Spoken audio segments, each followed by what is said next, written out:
2025년도는 양극화를 넘어서 초양극화가 더 공고해질 거라고 전 보고 있거든요.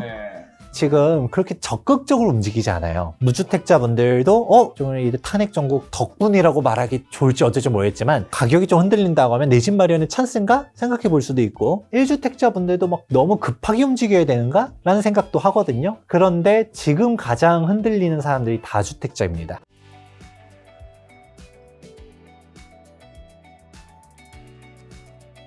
일단 작년 한국 부동산 경제를 한번 그냥 가볍게 정리 좀 하고 간다면 한마디로 땡땡땡이었다. 뭐 어땠다고 보시나요? 2024년도 부동산 시장은 한마디로 정의하자면 초양극화의 시대였다라고 설명드립니다. 왜죠? 이제는 2025년도 시장도 마찬가지고요. 많은 분들이 부동산을 한마디로 정의하기가 점점점 더 어려워진다라고 저는 생각을 하고 있습니다. 예를 들어서 부동산 가격이 올라갔습니다, 떨어졌습니다 이런 얘기를 하다 보면 사실 요즘 시청자분들도 그렇고 많은 사람들이 헷갈려하는 것 중 하나가 이게 완벽하게 틀린 말은 또 아니거든요. 어딘가에서는 그 시장이 또 맞아요. 그런데 이게 일반화가 안 된다라는 것이죠. 예전에는 부동산 시장이 좋아요, 안 좋아요가 됐다라고 하면 지금은 2024년도 부동산 시장 좋았습니다 라고 제가 얘기를 하면 끄덕끄덕 하면서 진짜로 좋았지 라고 생각하시는 분들도 있지만 뭔 소리야, 우리 동네는 문의도 안 와. 집값 완전 무너진 다음에 회복도 못했어 라고 하시는 분들도 있을 거고, 즉 지역별로도 다르고요. 서울이냐 수도권이냐 지방이냐, 지방도 지방 나름이지만 이게 지역별로 완전히 온도차가 다 다르고,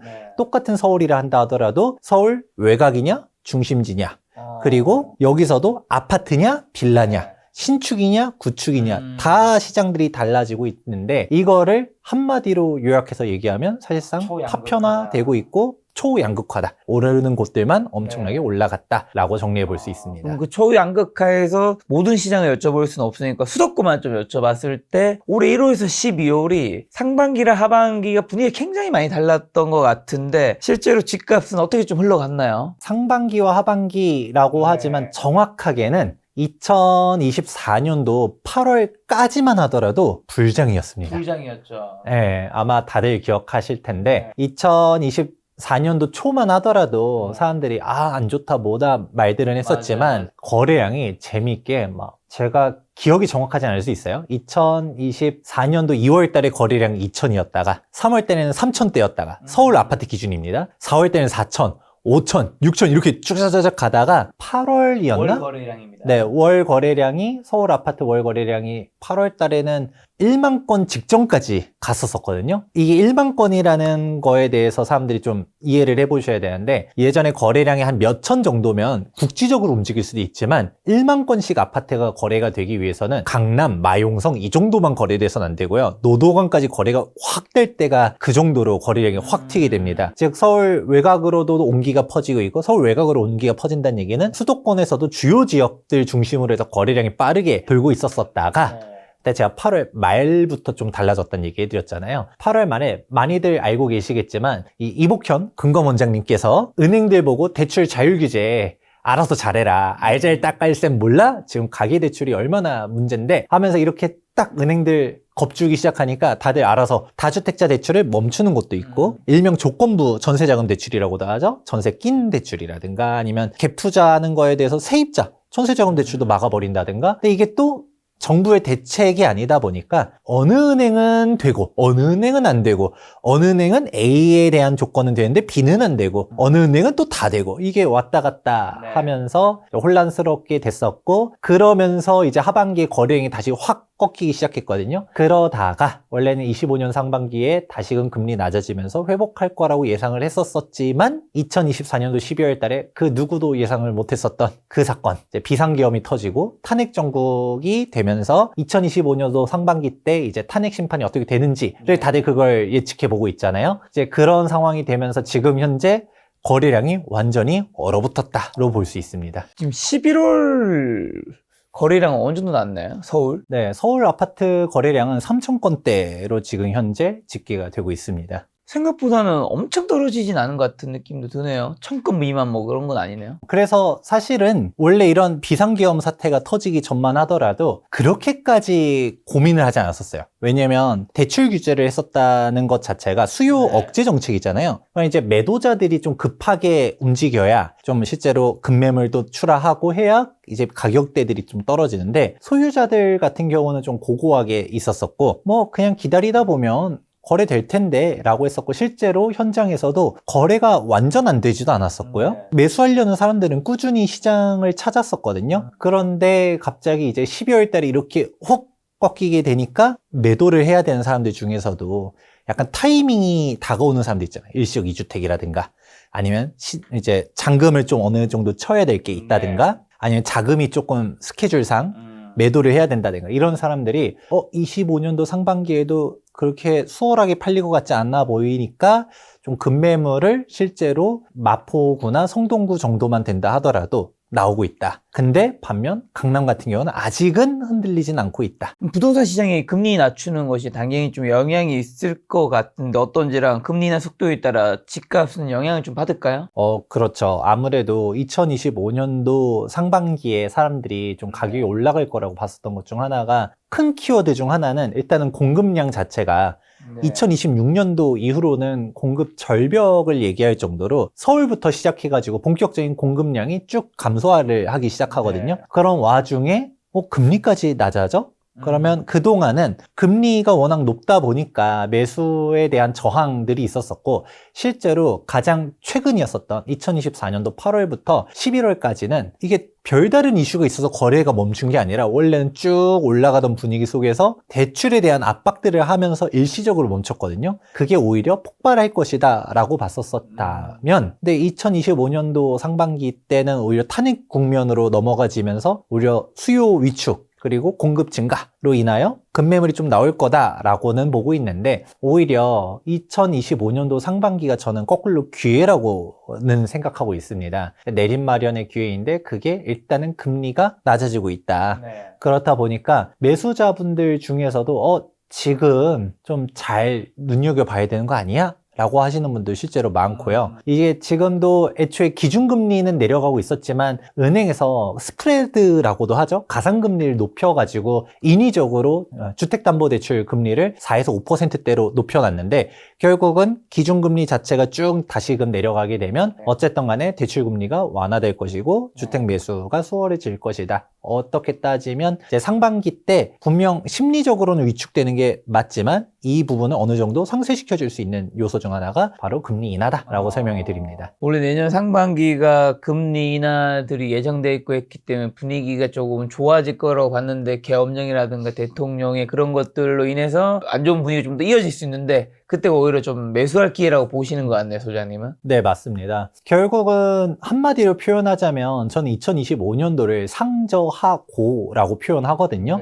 그런데 이 상저하고에서 사람들이 생각하는 바는 다 다를 거예요. 왜냐하면 2025년도 상반기에 조금 이제 힘들다라고 했었을 때 사람들이 25년 상반기만 힘들겠냐, 하반기도 계속 힘들 거다 라고 보시는 분들도 있을 수 있고요. 그렇지만 저는 상저하고로 보는 이유 중 하나가 2026년도부터 본격적으로 서울의 주택 공급 가뭄이 오고 있거든요. 제가 정확한 비유인지는 모르겠지만 전 코인을 잘 모릅니다. 근데 제가 코인 영상들 막 보다 보면 뭐 반감기가 찾아오고 뭐 그런 얘기들 있잖아요. 예를 들어서 2026년도에 코인에 있어서 아주 중요한 이벤트가 뭐 하나 온다라고 칠게요. 그래서 2026년도에 코인이 더 올라갈 것 같아. 그러면 김 작가님께서는 언제 사야 될까요? 코인을? 2025년에 사겠죠. 26년도에 막 올라갈 때 사는 게 아니라 25년도에 사야겠죠? 그것처럼 서울 같은 경우도 이제 아파트 공급량이 그때부터 2026년도 확 꺾이기 시작해요. 그냥 단순히 꺾이는 게 아니라 완전히 반토막을 넘어서 그냥 3분의 1 토막이 나거든요. 그래 버리면 이제 사람들이 주택 가격이 올라갈 거라는 기대감들이 큰데, 실제로 올라갈지 안 올라갈지를 떠나서도 사람들이 이런 기대 심리가 있었을 때 그럼 언제부터 매수를 움직일 것이냐 라고 하게 되면 2025년도 상반기 때 적극적인 투자자들은 그때 움직일 것이고, 아니면 적어도 하반기에는 그래, 불확실성이 어느 정도 제거되면 이 탄핵 정국이 어떤 식으로 흘러가는지를 좀 바라보고서 그때 내가 매수 타이밍을 잡아야겠다라고 하시는 분들이 본격적으로 움직이는 때가 바로 2025년도 하반기일 것이다. 저는 그렇게 보고 있습니다. 자, 이번에 그리고 또 시장을 이기는 부동산 투자 원칙 요 책도 이제 내셨죠. 요 책을 기반으로 또 질문도 몇 가지 계속 더 드리려고 하는데, 서울에 있는 모든 주택 유형에서 매매와 전월세 거래량이 이제 하락세 기록하고 있는 거잖아요. 이게 결국엔 대출 규제의 여파도 있는 건데, 대출 규제 여파는 25년에 어떻게 되고 부동산 정책 어떻게 될까요? 이게 대출도 어쨌든 사실 은행도 정부의 말을 딱 볼 수밖에 없는 게, 은행도 사실 한 해 장사를 올해 너무 잘했기 때문에 대출을 더 안 하려고 한 것도 있었겠지만, 내년에 또 연도가 바뀌면 대출을 또 어느 정도 해야지 은행 그걸로 먹고 사는 데니까. 사실 김 작가님이 이미 답을 알고서 질문을 하시고 계신 거나 다름없는데, 이 김 작가님의 표현에 다 녹아져 있습니다. 제가 그러면 거꾸로 물어볼게요. 은행은 대출을 해주고 싶어하는 집단일까요? 해주기 싫어하는 집단일까요? 해주고 싶어하는 집단이죠. 그렇죠. 왜냐면 우리가 결국 수신과 여신을 하니까 돈을 받은 게 있으면 그걸 또 더 좋은 금리로 우리가 뿌려서 그 예대 마진 차이를 갖다가 이제 여기서 이득을 얻는 게 결국 은행이라는 집단이잖아요. 그런 게 일단 첫 번째. 그리고 또 두 번째 질문 해볼게요. 은행이 대출을 해주고 싶어 하는데, 예를 들어서 은행이라고 생각하지 않고 제가 김재경 소장이 예를 김 작가님을 찾아왔어요. 따르릉 전화해가지고, 김 작가님 잘 지내시죠? 제가 갑자기 급전이 좀 필요한데 혹시 저한테 2억만 좀 빌려주실 수 있나요? 라고 물어보는 거예요. 그러면 갑자기 느낌이 어떤가요? 싸한데요? 싸한데? 제가 2달만 빌릴게요. 네, 이자 30%. 이자 30%? 네, 이제 여기서 중요한 게, 제가 그냥, 그래도 김재웅 소장, 자산도 있고, 뭐하고, 우리가 그동안 만난 기간도 있고, 신용으로 빌려주려니, 또 안 빌려준다고 하기도 좀 그렇고, 빌려준다고 하기도 좀 찝찝하고, 그런 상황에서 제가 딱 이런 얘기를 한 거예요. 근데 제가, 아시죠? 제가 저기, 어디 신축 대형 평수 들고 있는 거 있는데, 제가 그걸 근저당권으로 담보 제공해드릴게요. 라고 하면 또 느낌이 어떤가요? 좀 안심해지죠. 그쵸. 은행도 똑같습니다. 신용대출로 나가는 것보다는 담보대출을 훨씬 더 선호해요. 그게 더 회수도 좋고, 그리고 여러분들이 자꾸 영끌 하니까 자꾸 풀 레버리지를 껴서 하는 것처럼 보여지지만, LTV는 풀 레버리지 못 하잖아요, 이제. 맞아요. DSR 때문에 소득 대비해가지고 은행이 더 해주고 싶어도 못 해주는 게 현재 상황입니다. 그러면 은행 입장에서 가장 쉬운 게 바로 담보대출인데, 근데 담보대출을 갖다가 지금 현재 열심히 못 해줬었던 이유 중 하나가 바로 금감원에서 알잘딱깔센 알아서 대출 규제해라 라고 한 게 있었던 것이죠. 해서 2025년도에 은행마다 가계대출 이제 총량들을 정해놨어요. 그러니까 그 한도만큼 이미 2025년 상품이 너무 잘 팔린 거야. 이 8월 달에 금감원에서 개입하기 전까지는 우리가 대출 주담대 금리가 3%대까지로도 내려왔었거든요. 그러다가 다시 갑자기 4, 5% 튀어버린 거예요. 그렇다 보니까 실제로 기사를 찾아보다 보면 이금융권 대출이 훨씬 더 싸다, 이런 기사도 나왔잖아요. 비정상적으로 주택담보대출을 높여놓은 거였지만 사실 2025년도가 되면 은행도 결국 장사해야 되거든요. 그러니까 노골적으로 말하면 장사라고 표현했지만 뭔가 움직이긴 해야 되는데 가계대출 다 막아놨어. 계속 예를 들어서 정부에서도 뭔가 압박은 주긴 주겠지만 2025년도 전에 4년도까지는 그래도 그래 한도를 우리가 넘어가니까 규제한다라고 하니까 좀 눈치 보면서 알아서 좀 엎드려 있었었지만 25년도에는 한도도 리셋됐고 어쨌든 영업 다시 또 뛰어야 되잖아요. 그러면 결국 은행별로도 처음에는 이제 바로 적극적으로 1월 때 됐다 해서 확 유턴하고 이러진 않겠지만 눈치 슬금슬금 보다가 다시금 금리 조정하고, 이게 기준금리가 낮아지는 건 논외로 친다 하더라도 이 스프레드 차, 이제 가상금리를 좀 조정하면서 다시금 실제 여러분이 체감하는 대출 금리가 낮아질 것이다 라고 보고 있는 것이죠. 대출이 좀 어느 정도 풀릴 수밖에 없다고 보시는 거네요. 그렇죠. 자, 그리고 말씀하신 대로 서울 같은 경우 26년과 27년에 공급이 부족해 집값이 더 오른다고 하는데, 실제로 이거는 맞는 말인가요? 또 어떤 다른 일각에서는 공급 그렇게 안 부족하다, 뭐 이렇게 얘기하신 분들, 하락에 얘기하신 분들 있잖아요. 그렇죠. 이거 먼저 정리해 볼게요. 네. 일단은 서울 아파트 공급량 자체는 줄어드는 게 맞습니다. 이걸 부정하면 사실 아무것도 논의가 안 되기 시작하는데, 실제 통계를 보시면 2024년도랑 2025년도까지는 공급량이 어느 정도 됩니다. 합니다. 서울 같은 경우도 이제 한 4만에서 3만 세대 정도가 입주를 하는데요. 그런데 여기에서 이제 경기도권 입주랑 서울 입주 같은 경우는 조금씩 좀 다르게 봐야 되는 사항들이 있어요. 예를 들어서 서울에 3만 세대 입주를 했다, 4만 세대 입주를 했다. 실제로 2024년도 이제 다 끝났잖아요. 누계를 해보면 4만 세대 정도 입주했거든요. 그런데 둔촌주공만 12,000세대니까 물량이 좀 맨 마지막에 쏠려 있긴 했었어도 둔촌주공 제외하고도 그러면 3만 가까이 입주했던 건데 그렇게 입주가 많았나? 라고 생각해보면 어땠던가요? 2024년도 서울의 입주량이 그렇게 많았나? 별로 체감이 잘 안 되죠? 그러면 다음 질문. 2024년도에 전세 금액은 어땠었나요? 전세 오르지 않았어요? 계속 올라갔었죠? 네. 아니 공급이 많은데 왜 전세는 올라갔지? 라고 생각해보면 여러분들이 놓치는 것 중 하나가 서울 아파트 입주량만 보는 게 아니라 이제 통계청 자료를 살펴보게 되면 서울의 평균 주택 멸실량을 보게 되면 평균적으로 2만에서 3만 세대가 멸실이 되고 있습니다. 왜냐면 재개발 재건축하면서 어디선가는 이주 철거를 하고 있겠죠. 그리고 또 놓치는 부분 중 하나가 둔촌주공 같은 경우는 중간에 공사 중단도 되고 하면서 이제 막 생각보다 조금 길어지긴 했었지만 사실 헬리오시티 같은 경우는 순수 공사 기간이 3년 하고서 조금 넘어갔었어요. 헬리오시티가 9,510세대 입주다 보니까 어마어마하게 약 1만 세대 입주 폭탄이다 라고 했었지만 그때 당시 공사 기간이 그냥 3년이었었다라고 봐셔도 되는 거예요. 근데 지금은 새롭게 시공사 선정하는 곳들 보다 보면 공사 기간이 이제 막 4년 부르는 데들이 많이 등장하고 있거든요. 그러니까 계속적으로 지금 진행하는 애들도 입주 시점이 관리처분 인가가 낮다 하더라도 입주 시점이 점점점 더 늦어지는 것들도 있고 또 헬리오시티 말 나온 김에 헬리오시티가 입주를 했었을 때 그때 당시 언론에서는 1만 세대 공급 폭탄입니다 라고 떠들었지만 사실 그때 당시 전월세 금액은 무너졌었어도 매매는 안 무너졌었거든요. 그러면 우리가 좀 가려서 볼 수 있는 것 중 하나가 헬리오시티가 9,510세대 중에서 일반 분양 세대가 몇 세대였냐 한번 따져보게 되면 1,500여 가구 정도밖에 안 됐습니다. 그렇게 대단지가 재건축됨에도 불구하고 조합원들이 대부분 그리고 임대주택들은 또 우리가 건들 수 있는 게 아니잖아요. 실질적으로 순증 효과가 있는 거는 몇 세대가 안 됐다는 거네요. 몇 세대가 안 됐다. 그러면 이게 서울 같은 구도심은 이게 계속 맞물리는 거예요. 우선 첫 번째로 입주량을 객관적으로 그냥 1만 세대라 해서 1만 세대만 보는 게 아니라 여기서 조합원 물량 빼고 임대주택 물량 빼고 순증 효과가 얼마나 있느냐가 첫 번째. 이제 두 번째로는 계속적으로 공급이 돼야 되는데 공급이 지금 각종 건설 산업에 대한 규제들 때문에 계속적으로 딜레이 되고 있다라는 부분. 또 세 번째로는 현재 시점에서 관리처분 인가 받고서 이주 철거하는 단지들도 있잖아요. 그러면 계속적으로 주택이 철거되고 있는 물량들이 있다 보니까 우리가 공급이 체감이 되려면 실제로 2018년도부터 19년도 때는 공급 과잉 얘기가 나올 정도로 공급이 어마어마하게 많았었어요.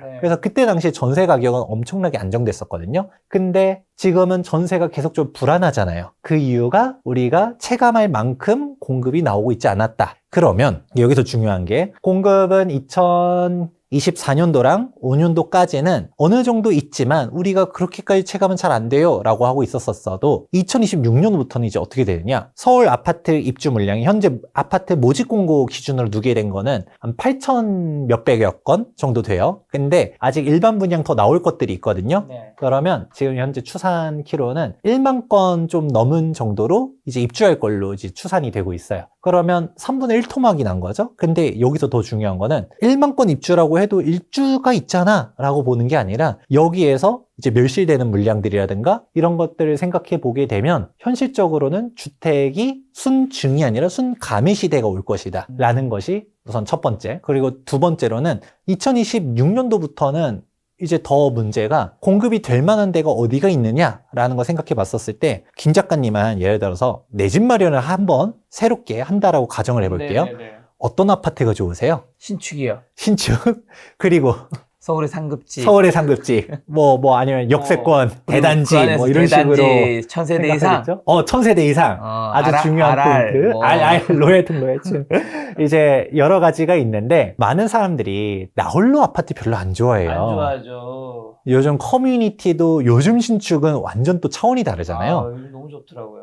또 대단지일수록 그런 게 다르다 보니까 사람들이 그렇죠. 기준점을 잡는 것 중 하나가 바로 김 작가님이 말씀하신 것처럼 1000세대 이상 단지들 많이들 찾게 되는데 문제는 2026년도 때 1000세대 이상 대단지가 어디가 있느냐? 지금 현재 누계된 거 기준으로는 방배 5구역 재건축, DH 방배 3000세대 여기밖에 없어요. 나머지는 다 1000세대 미만, 몇백 세대짜리만 나머지 채우고 있고요. 26년에 네, 저도 정비사업 전문이니까 아직 네. 분양 안 한 애들 중에서 2025년도에 분양할 단지 중에서 가장 큰 대여 중 하나가 반포주공 1단지 3주구. 여기 일반 분양 곧 나올 거거든요. 여기가 2026년도 입주 예정이에요. 그 정도 하면 2000세대 또 플러스 뭐 그 정도? 이런 식으로 움직여지게 되면 이게 끝인데, 그러면 실질적으로 2026년도에 우리가 생각할 만한 단지의 입주는 그 정도밖에 없다라는 거죠. 2025년도까지는 분명 그런 얘기 할 거예요. 동부권에도 공급량이 좀 되고요. 특히 경기권에서도 서울 인근에서는 광명의 입주량이 꽤 많고요. 그러면 아직 둔촌주공 지금 전세 금액이 생각보다 견고하게 버티고 있지만 아직 끝나지 않았다. 2025년도에도 공급량 많습니다라고 했지만 2025년도에도 이게 잘 넘어가게 되면 2026년도부터는 당장 전월세 금액부터 흔들리기 시작할 거다라고 보고 있습니다. 공급이 부족하고 공급이 된다 하더라도 사람들이 원하는 데는 또 별로 안 되기 때문에 결국 어쨌든 공급이 안 좋다라는 얘기네요. 그렇죠. 말씀하신 대로 근데 상급지 관련된 거 좀 물어보셔서 똘똘한 채 손해상 강남상구 특히 마용성 같은 데가 많이 올랐잖아요. 여기 지금은 어떻고 내년은 어떻게 되는 거예요?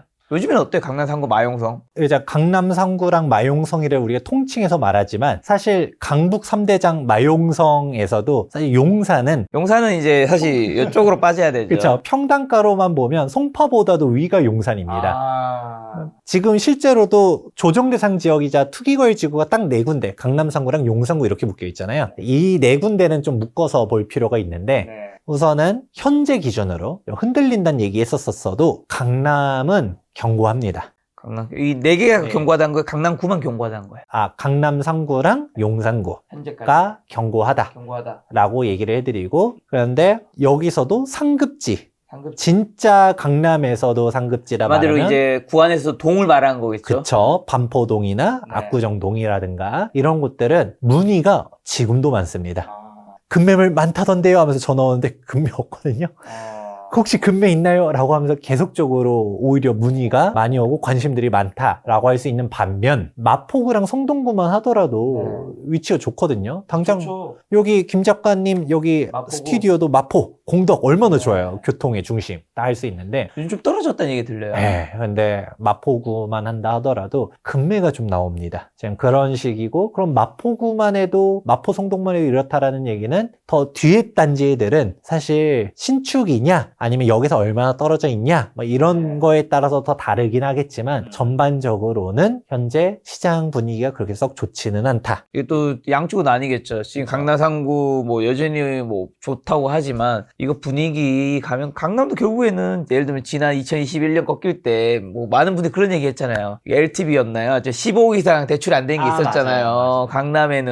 강남은 금리 올라도 대출 안 했어. 그래서 그쵸. 안 떨어져 했지만 강남도 역시 꺾였습니다. 그때 강하게 꺾였기 때문에, 왜냐면 퍼센티지는 뭐 20% 10% 작아도 금액이 크기 때문에 실제 총 금액은 되게 많이 떨어진 거였죠. 그러니까 여기서도 이게 강남 상구도 이 분위기에서 탁 짓눌려서 떨어질 수 있는 거고, 또 아니면 처음 말씀하신 초양극화 계속 독주할 수 있는 거고. 먼저 말씀드리자면 2025년도는 이런 양극화를 넘어서 초양극화가 더 공고해질 거라고 전 보고 있거든요. 그러면 그 이유를 한번 알 필요가 있어요. 사실 지금도 뭔 연초부터 뭔 부동산 얘기를 하느냐라고 하면서 불편해 하실 분들도 있을 수 있겠지만 그래도 우리가 부동산 얘기를 하는 게 결국은 각자의 자산들을 대응을 잘 해보자. 우리 삶의 터전에 대한 이야기죠. 연초부터 뭐 무슨 얘기 하겠어요, 그러면. 그렇죠. 여기서 일반적으로는 지금 그렇게 적극적으로 움직이지 않아요. 무주택자분들도 뭐가 됐던 간에 25년도 상반기에 좀 탄핵 정국 덕분이라고 말하기 좋을지 어쩔지 모르겠지만 그래서 뭐 가격이 좀 흔들린다고 하면 내 집 마련의 찬스인가 생각해 볼 수도 있고, 1주택자분들도 막 너무 급하게 움직여야 되는가 라는 생각도 하거든요. 그런데 지금 가장 흔들리는 사람들이 다주택자입니다. 발등에 불이 떨어졌다라는 표현이 맞을 정도로 그전에는 저도 상담이 오시는 분들 보다 보면 무주택자도 있고 1주택자도 있고 다주택자도 있고 했는데 오히려 다른 쪽 퍼센테이지는 다 줄어드는데 다주택자들만 계속 오다 보니까 확실히 어느 쪽에 계신 분들이 심각하게 바라보는구나 라는 걸 볼 수 있는데, 그러면 왜 그런가를 보게 되면 정권 교체 가능성이 커졌잖아요. 원래라면 이런 계엄 사태가 없었다라고 했었을 때 현 정권이 2027년도까지 꾸준히 갈 거라고 예상이 됐었다면 국회가 각종 현 정권이 이제 규제 완화 정책들 를 펼쳤었지만 당장 취득세 중과 완화하겠다라고 한 게 2022년도 12월 달 발표예요. 근데 지금 이거 다들 기대 안 하고 있거든요. 그러니까 산으로 갔죠? 그런 것처럼 각종 완화 정책들이 있었어도 여야의 합의가 안 되다 보니까 통과는 안 된다 하더라도 현 시점보다 더 악화되지는 않겠다. 근데 정권이 예를 들어 바뀌어요. 보수 정권에서 진보 정권으로 바뀌어요. 그런데 여기서 진보 정권이 그동안 했었던 정책들을 살펴보게 되면 다주택자 규제가 이제 그동안의 아이덴티티였거든요. 또 물론 이거를 진짜 강화를 할지 안 할지는 또 뚜껑을 까봐야 아는 거지만 지금 집단 트라우마에 걸려 있습니다. 다주택자분들이 문재인 정권 당시에 취득세 높이고 양도세 높이고 종부세 높이고 해서 퇴로를 딱 막아놓고 팔면 양도세 폭탄이야. 그래서 75%, 왜냐면 최고 세율이 45%에서 양도세 중과 30% 중과 맞으면 75%, 여기서 지방세 10%, 그럼 정확하게 7.5%에 더하면 최고 82.5%가 최고 세율입니다. 팔면 남는 게 없죠. 여기에다가 안 팔래? 그럼 가지고 있을래? 라고 했더니 보유세 중에서도 대표적으로 종합부동산세, 종부세로 갔다가 다주택자로 하게 되면 중과세율을 빵빵빵 터뜨려 버리니까 진짜 몇 천만에서 억 단위로 납부하는 분들이 있었거든요. 그래 버리니까 종부세는 맞으면 진짜 아파요. 왜냐면 취득세는 적어도 비용으로 인정이라도 받지라고 생각하시는 분들도 있지만 종부세는 진짜 특수한 케이스가 아닌 이상은 다 생으로 날아가는 돈이거든요. 그러니까 현실적으로는 그때 또 맞아본 경험이 있다 보니까 지금 정리를 해야겠다. 다주택자분들이 2025년도 상반기가 매수 타이밍일 수도 있다라고 제가 얘기해 드린 거는 거꾸로 말하면 매도 시점으로는 좋다는 얘기인가요? 안 좋다는 얘기인가요? 안 좋은 거군요. 왜냐면 어떻게 보면 다주택자 입장에서는 규제가 엄청 더 심하게 나올 수 있는 거잖아요. 정말 세금을 더 때려 맞을 수 있으니까 그쵸. 지금이라도 파는 게 좋은 시점이 아니더라도 최선책은 아닌데 차선 같은 느낌. 맞습니다. 정확합니다. 이제 완전 정답을 미리 답을 얘기해 주셨는데 기본적으로는 상반기 때 흔들린다는 얘기는 매도 시점으로 안 좋아요. 1주택자까지만 하더라도 급하게 안 보는 이유 중 하나가 왜냐면 갈아타기를 하려면 내 집을 팔아야 되잖아요. 그렇죠. 내 집이 잘 안 팔려. 그렇다 보니까 좀 천천히 있다가 처분할까라고 생각하시는 분들이 있을 수 있는데, 근데 다주택자분들은 지금 팔려고 하니까 너무 아까운 거죠. 아깝지만 아깝죠. 문제는 하반기 됐을 때 정권이 급변을 하게 되네요. 강남에 여러 채가 있다라고 가정을 해버리게 되면 바로 다가오는 게 2025년도 5월 초에 양도세 중과 유예가 다가옵니다. 원래는 정부는 양도세 중과 자체를 폐지하려고 했었지만 국회에서 막혀 있었고요. 이제 시행령 개정을 통해 가지고 한시적 중과 유예를 계속적으로 연장해주고 있었었고, 원래는 이번 다가오는 2025년도 5월 달도 한 차례 더 연장할 걸로 보고 있었다가 정권 자체가 어떻게 될지 모르니까 연장 자체가 안 될 수도 있잖아요. 그러니까 여러 채를 가지고 계신 분들 중에서는 지금 중과세율 부활하기 전에 빨리 정리해야 되나? 그럼 5월 전까지 잔금을 쳐야 되나? 라는 생각을 먼저 할 수도 있고, 그리고 당장 비조정 대상 지역을 가지고 있다 하더라도 그러면 살짝 여유는 좀 더 있다 하더라도 그렇게 여유 길지 않다는 거죠. 왜냐면 우리가 기억해 보시는 것처럼 문재인 전 정권 때도 언제 처음으로 규제 정책이 확 터뜨렸었냐? 2017년도 8.2 부동산 대책 때거든요. 기억하시는 분들도 있겠지만 당시 양도세 중과부터 부동산 종합 선물 세트다라는 말들도 있을 정도로 5만 가지 규제를 다 묶여 있었었고, 대표적으로 조정 대상 지역, 즉 규제 지역을 한순간에 서울 25개구를 빠바바바박 지정해버렸어요. 우리가 양도세 중과는 처분 시점 기준이거든요. 그러니까 이미 다주택자분들은 갑자기 조정 대상 지역 다 지정돼 버리면 팔아 남는 게 없을 수 있겠다. 그러니까 지금 팔아야 된다라는 결론이 돼서 다주택자들은 지금 막 팔아야겠다라는 생각도 하고, 문제는 팔겠다라고만 하게 되면 무주택자 입장에서는 저 사람들이 던지니까 내가 좀 받을 게 있을까? 라는 기대를 할 수 있겠죠. 근데 중요한 거는 이 사람들이 파는 게 어디냐라고 하게 되면 여러 채를 가지고 있다? 그러면 서울보다는 지방을 먼저 팔게 되고 또 서울에 여러 채를 가지고 있다 하더라도 서울 외곽부터 팔고 가능하면 아파트보다는 빌라를 먼저 팔게 되고 그리고 똑같은 신축 아파트를 가지고 있다 해도 서울 외곽부터 팔기 시작하니까 내가 원하는 지역의 금매는 현재 나오지 않고 있고 지금 현재 마포 성동구까지만 하더라도 매물들이 나오고 있거든요. 근데 여기서 한 발 더 나가서 단순히 매도에서 끝나는 게 아니라 지방 부동산 가격이 저렴하다고 해도 그래도 몇 억에서 비싼 데는 10억도 넘어가요. 내가 이거를 세 채를 싹 팔았어요. 그러면 팔고 끝나는 게 아니라 이 돈을 모아서 서울에 똘똘한 한 채로 가야겠다. 그래서 이게 양극화가 어마어마하게 벌어지는 게 오히려 원래 온기가 점점점 퍼져야 되는데 지방시장이나 아니면 비아파트 시장 같은 경우는 다주택자들이 던지는 쪽에 해당이 되면서 오히려 시장이 원래는 온기가 퍼질 뻔하다가 지금 얼어붙었다가 근데 여기가 먼저 더 던져지는 쪽이 되는 거고 오히려 남들이 다 가고 싶어 하는 곳들은 오히려 지금 강남 아까 여기서도 완전 최상급지죠. 반포 압구정 같은 경우는 여전히 신고가 갱신하는 뉴스들이 또 뜨고 있습니다. 결국은 이 돈을 어떤 식으로 세팅을 하느냐라는 걸 생각해 보게 되면 돈이 모이는 쪽으로 사람들이 재편되고 있고 이게 또 1주택자 중에서도 두려워하시는 분들도 있어요. 1주택자도 원래는 내 거 천천히 팔고 상급지 갈아타고 하다가 상급지가 더 올라갈 것 같아. 그래 버리니까 내가 갈아타는 거를 늦어버리면 못 넘어갈 수 있는 거 아니야? 반포 지금이라도 가야 되는 거 아니야? 압구정 지금이라도 가야 되는 거 아니야? 라고 생각하면서 또 여기서 말하는 게 제가 자꾸 반포 압구정을 얘기해서 그렇지 우리가 바라보는 상급지 그게 설령 마포랑 성동구라고 한다 하더라도 좋거든요. 마포 성동구 그러면 여기서도 신축이 좀 급매물이 나온다. 오히려 위기를 기회로 살려서 내가 갈 수 있는 예산선의 상급지를 지금 넘어가야겠다라고 생각하시는 분들도 있다라는 말씀을 해드립니다. 뭐 정확하지 않겠지만 어쨌든 우리는 예측을 각자 하고 이제 투자를 해야 되는 게 이제 투자자들의 이제 앞으로 그걸 행보일 텐데 올해 2분기 때 이제 대통령이 결정된다면 1분기 때는 뭔가 투자자들이 결정을 해야 할 텐데 다주택자들이 1분기 때 좀 던질 거라고 보세요? 제가 바로 앞서서 얘기해드렸던 것처럼 던질 수밖에 없어요.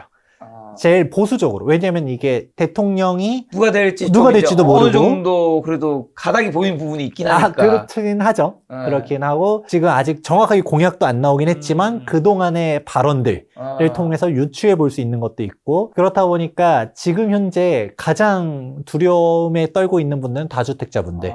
아무래도 지금 못 팔면 퇴로가 끊길 수 있겠다.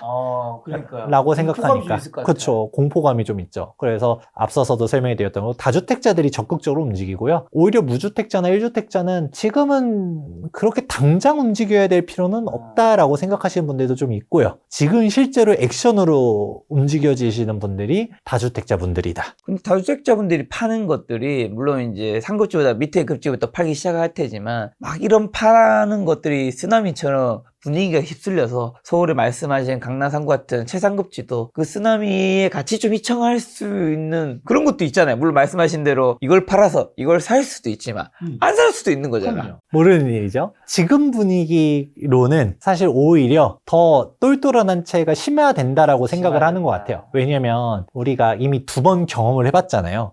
노무현 전 참여정부 때 경험을 해봤었고 문재인 정권 때도 경험을 해봤어요. 그때 항상 다 나왔었던 게 똘똘한 한 채였죠. 결국 핵심 키워드가 똘똘한 한 채였었다 보니까 상급지 중심으로 쫙 올라가 왔었는데 나중에 지방도 올라가긴 했거든요. 근데 그거는 나중 얘기였었어요. 기억을 하시면 좋을 것 같아요. 2017년도부터 해서 서울 중심으로 해서 쫙 올라가다가 당시 부산만 하더라도 정말 분위기 안 좋았었다가 부산 시장이 제가 기억하기로는 18년도까지도 그렇게 썩 안 좋다가 2019년도부터 그때부터 파바바바박 올라갔었던 걸로 기억하고 빌라는 더 늦었었죠. 빌라는 계속적으로 19년도도 안 좋다가 2020년도, 2021년도에 올라갔었어요. 그래서 실제로 그런 얘기 하셨던 분들이 있었는데 제가 정확하게 기억하는 게 야, 빌라까지 올라가면 이제 끝물 아니겠냐. 슬슬 정리해야 되지 않겠냐 라고 할 때 저는 사실 그때만 하더라도 더 올라갈 거라고 생각했었다가 우리는 예상치도 못했었던 게 2022년도 때 제가 갑자기 금리 인하를 급격하게 팍 해버리면서 다 무너졌었죠. 근데 여기서도